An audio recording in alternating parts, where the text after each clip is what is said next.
যে কোনো ক্রস ফায়ারের কোনো নাটক দেখতে চাই না, কোনো ক্রস ফায়ার নাটক দেখতে চাই না, তাকে জীবিত চাই এবং ওকে প্রশ্ন করতে হবে কে বা কাহারা তোমার পিছনে ইন্ধন জুগিয়েছে। শরীফ ওসমান হাদি ভাই আমার রক্তের কেউ না, তার সাথে আমার কোনোদিন দেখা হয় নাই। আমার বাড়ি সেই উত্তরবঙ্গের কুড়িগ্রামে। আমি জীবনের তাগিদে আমি উত্তরেতে থাকি, একটা ছোট একটা ফার্মে জব করি। সেখান থেকে যেদিন আমি শুনেছি শুক্রবার দিন গুলি খেয়েছে, আমি এত পরিমাণ কান্না করছি। আমার মা যেদিন মারা গেছে ঠিক সেরকম কান্না করছি ভাই। যেখানে থাকুক, সে আজকে একটা লাইভে দেখলাম সে বলতেছে সে নাকি সংযুক্ত আরব আমিরাতের শারজাতে আছে।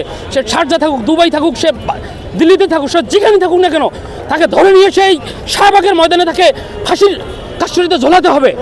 সে যে পৃথিবীর যে প্রান্তে থাকুক, ও যদি জাহান্নামেও থাকে, ওকে জাহান্নাম থেকে উঠে নিয়ে আসতে হবে। হাদি ভাইয়ের হত্যার বিচারের দাবিতে তাকে ফাঁসিতে ঝোলাতে হবে। সে ফয়সাল করিম মাসুদ বুঝি না, সে কোনো দল কোনো রাজনীতি কাউকে বুঝি না। আমার একটাই কথা, হাদি যদি দেশপ্রেম নিয়ে যদি বলতে পারে যে হাদিকে মেরেছে, তার ফাঁসি হবেই হবে ইনশাল্লাহ। এবং হাদির হত্যার বিচার না হওয়া পর্যন্ত এদেশের মধ্যে কোনো নির্বাচন হবে না ভাই, সোজা সাপটা কথা। এবং এই শরীফ ওসমান হাদি ভাই আমার রক্তের কেউ না, তার সাথে আমার কোনোদিন দেখা হয় নাই। আমার বাড়ি সেই উত্তরবঙ্গের কুড়িগ্রামে। আমি জীবনের তাগিদে আমি উত্তরেতে থাকি, একটা ছোট একটা ফার্মে জব করি। সেখান থেকে যেদিন আমি শুনেছি শুক্রবার দিন গুলি খেয়েছে, আমি এত পরিমাণ কান্না করছি। আমার মা যেদিন মারা গেছে ঠিক সেরকম কান্না করছি ভাই। আমি আপনাদেরকে বুঝাইতে পারবো না, সে আমার রক্তের কেউ না, তার সাথে দেখা হয় নাই, কিন্তু তার জন্য যে ভালোবাসা, যে মায়া মহব্বত, যে একজন ভারতীয় আধিপত্যবাদের বিরুদ্ধে কথা বলছে জন্য তাকে গুলি করে মারছে, কে বা কারা এর পিছনে দায়ী, তাদেরকে বের করতে হবে ভাই। কোনো দল মত কোনো কথা হবে না, সে যেই থাকুক।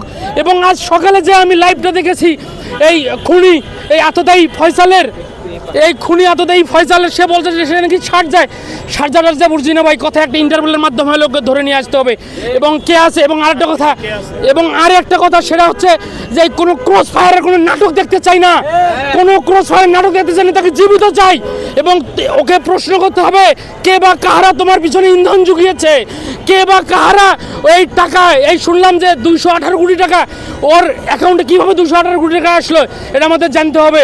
এবং আর একটা কথা, এই এখনও বাংলাদেশের ভিতরে না, শুধু রাজধানীর ভিতর থেকেই এখন পর্যন্ত শুনতেছি যে এই ফ্যাসিস্ট খুনি হাসিনাকে মা বলে সম্বোধন করে।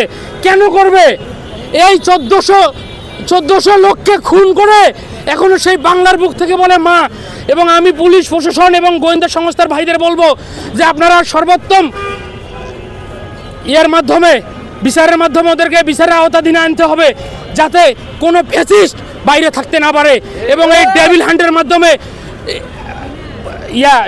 মাধ্যমে এই শয়তানদের ধরার পর আবার এই আমাদের ইন্টারিম সরকার ইনি আবার সেটাকে জামিনের ব্যবস্থা করে। কেন ভাই? এই ফয়সাল ইয়েতে ছিল, এই এতটাই ফয়সাল জেলে ছিল, সেখানে শুনলাম নেত্রকোনার কোনো আইনজীবী ওনাকে করছে, জামিন করেছে। কেন ভাই? কিসের জন্য আপনি জামিন করাবেন? কার স্বার্থে, কিসের স্বার্থে আপনি জামিন করাবেন? এই ঢাকা 8 আসনে যখন স্বতন্ত্র থেকে নির্বাচন করার জন্য শরীফ ওসমান হাদি ভাই যখন নামলেন নির্বাচনী মাঠে, তখন নাকি কে বা কাহারা ওনাকে ফোন দিছে যে আপনি নির্বাচন করবেন। কিসের নির্বাচন করবেন? আপনি কি কমিশনার হয়েছিলেন, কাউন্সিলর হয়েছিলেন? কেন ভাই এমপি নির্বাচন করতে কাউন্সিলর হতে হবে? তাকে বের করতে হবে যে আসলে কে ফোন দিয়েছিল।